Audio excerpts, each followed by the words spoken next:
4 દિવસ પહેલાં રાજકોટ જિલ્લાના ખેડૂતોએ પણ આંદોલન ચાલુ કર્યું। આ ખેડૂતોએ ભેગા મળી અને કલેક્ટર સાહેબને આવેદનપત્ર આપેલું કે અમારા ગામડાઓના ખેતરમાં થાંભલા આવે છે અને પાઇપલાઇન આવે છે, માટે યોગ્ય વળતર મળે તો જ અમે થાંભલા નાખવા દેશું અને પાઇપલાઇન નાખવા દેશું। આ રીતનું તેમણે આવેદન આપેલું। આ ખૂબ સારી બાબત છે કે એક જિલ્લો આપણા ભેગો ભળ્યો। અને બીજું, મોરબી તાલુકાના મોરબી જિલ્લાના ગામડાઓ 35 ગામોએ તો નક્કી કર્યું, ઢોલ વગાડીને જાહેરાત કરી કે અમારા ગામમાં આ 35 ગામોમાં ભાજપનો એક પણ આગેવાન આવવો ન જોઈએ, ભાજપનો એક પણ નેતા આવવો ન જોઈએ। આ તેમણે નેતાઓને આવવાની ના પાડી।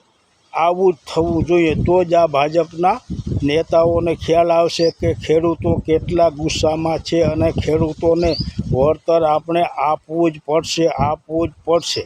માટે આ ખેડૂતો માટે સારી બાબત કહેવાય। અને દરેક ગામે નક્કી કરવું જોઈએ કે ભાજપના નેતાઓ અમારા ગામમાં ન આવે। જ્યાં સુધી આ પાઇપલાઇન અને થાંભલાના પૂરું વળતર ન મળે ત્યાં સુધી ગામમાં આવવું નહીં। આવી જાહેરાત લગભગ બધાએ કરવી જોઈએ, બધા ખેડૂતોએ કરવી જોઈએ। જય માતાજી।